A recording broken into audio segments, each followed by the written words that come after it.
नमस्कार, very warm good morning और बहुत बहुत स्वागत आप सभी का रियल इंडिया RLTA के साथ एक और खूबसूरत से नए सफर पर।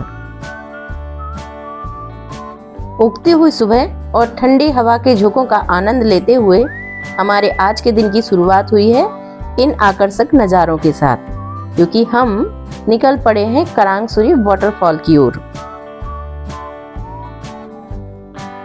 करांगसुरी वाटरफॉल मेघालय की राजधानी शिलोंग से लगभग 85 किलोमीटर दूर है, लेकिन वहां तक पहुंचने में आप बोर तो बिल्कुल नहीं होने वाले, क्योंकि रास्ते इतने सुंदर हैं कि आप देखते देखते थकेंगे ही नहीं। आप चाहें तो गाड़ी को रोककर इन छोटी छोटी जगह की सुरम्यता को करीबी से एंजॉय कर सकते हैं। देखिए कितना सुंदर लग रहा है। पहाड़ों के पीछे से उगते हुए सूरज की सुनहरी किरणों का धरती पर पड़ना, धुआं धुआं से ये बादल, साफ पानी की कलकल करती हुई नदी और पहाड़ों की हरियाली किसी के भी मन को मोह सकती है। सचमुच अद्भुत है प्रकृति की ये सुंदरता। तो इन रास्तों का दीदार करते हुए आखिर हम अपने डेस्टिनेशन पर पहुंच ही गए, और वहां जाकर हमें पता चला कि अभी ये हमारा फाइनल डेस्टिनेशन नहीं है। एक्चुअल में हमें जिस जगह पर जाना है वहां जाने के लिए थोड़ी सीढ़ियाँ उतरनी पड़ेंगी, लगभग 250-300, और कुछ रास्ते को भी पार करना पड़ेगा। काफ़ी भीड़ थी यहाँ पर, संडे है, और संडे होने के साथ साथ में पर्यटकों की अच्छी खासी भीड़ यहाँ पर देखने को मिली। तो लगा कि हाँ, उस जगह का वाकई में काफ़ी महत्व है। तो आगे चल करके देखा जाए कि ये किस तरह का वाटरफॉल है, जो कि मेघालय के टूरिस्ट प्लेस में खास तौर पर गिना जाता है और काफ़ी बड़ी मात्रा में लोग यहाँ पर पहुँचते हैं। यहाँ पर हमने की है अपनी गाड़ी की पार्किंग, और उसके बाद अब हम धीरे धीरे इस रास्ते से नीचे की ओर जाएंगे जहाँ पर हमारा करांगसुरी वाटरफॉल है। हालांकि यहाँ से भी हमें इस झरने का थोड़ा साउंड सुनाई दे रहा है और एक बहुत थोड़ा सा व्यू भी दिखाई दे रहा है, लेकिन इतनी दूर से भी इतना सुंदर लग रहा है। चारों तरफ हरी भरी पहाड़ियों के बीच में बहता हुआ ये झरना बहुत ही खूबसूरत लग रहा है। इन हरी भरी पहाड़ियों से उठती वनस्पति की सुगंध, ठंड का मौसम और ये पहाड़ी रास्ते बहुत ही रोमांचकारी पल बना रहे हैं।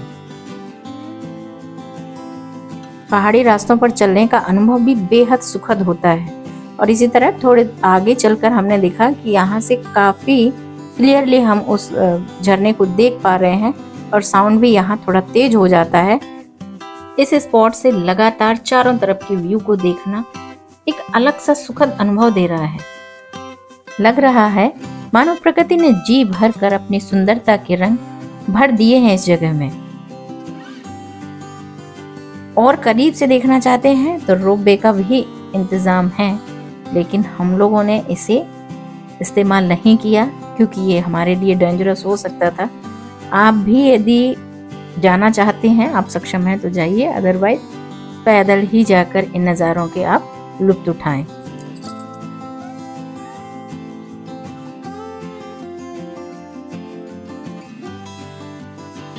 हम लोग तो इसी व्यू पॉइंट पर ऐसे अटक गए कि अब हमारा आगे जाने का मन ही नहीं हो रहा है, क्योंकि यहीं से देखने में ये इतना सुंदर दिखाई दे रहा है कि बस अब लग रहा है कि काफी देर तक हम यहाँ से ही इसे यूं ही निहारते रहें।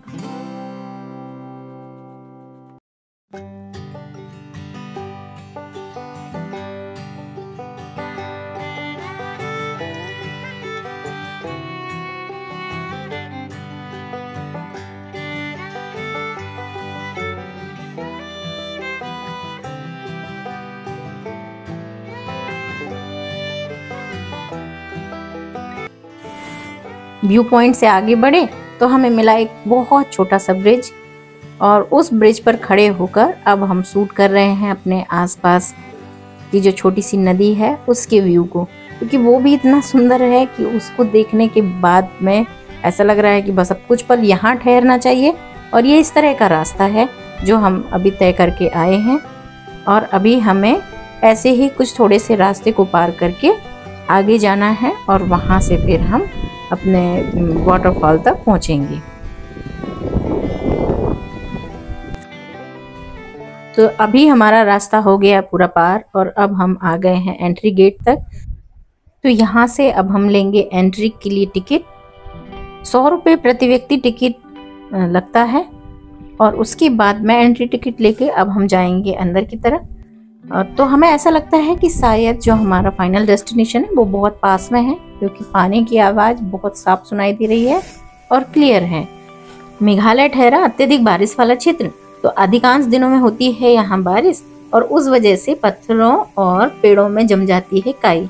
तो ये काई भी इतनी सुंदर लग रही है जैसे किसी ने अलग से ब्रश की मदद से इन पेड़ों को कलर कर दिया हो, इसमें पेंटिंग बनाने की कोशिश की हो।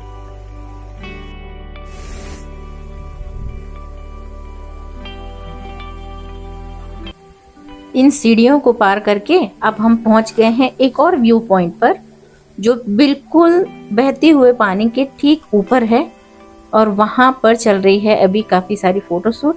जो भी पर्यटक हैं वो इस वाटरफॉल का आनंद ले रहे हैं और फोटो निकालने में, बातें करने में व्यस्त हैं और हम यहाँ पर खड़े होकर के कर रहे हैं उन सभी की शूटिंग। फाइनली एक लंबी पैदल यात्रा के बाद हम अपने गंतव्य पर पहुंच गए हैं और अब हम ले रहे हैं सुकून भरी सांस, क्योंकि यहाँ से करना है हमें ढेर सारी फोटोशूट, जाना है और नीचे की तरफ और उसकी बात करना है बहुत सारा एंजॉय।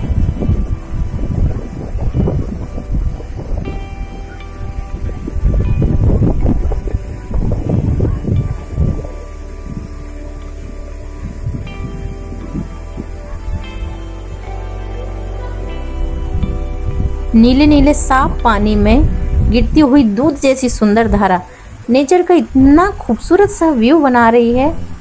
बहुत अच्छा लग रहा है इसे देखकर, मन कर रहा है बस इस तरह के नज़ारे यदि रोज देखने मिले तो क्या बात है। बस इन लकड़ी की सीढ़ियों को पार करते ही व्यू पॉइंट से आप पहुंच जाएंगे सीधे तालाब के पास में।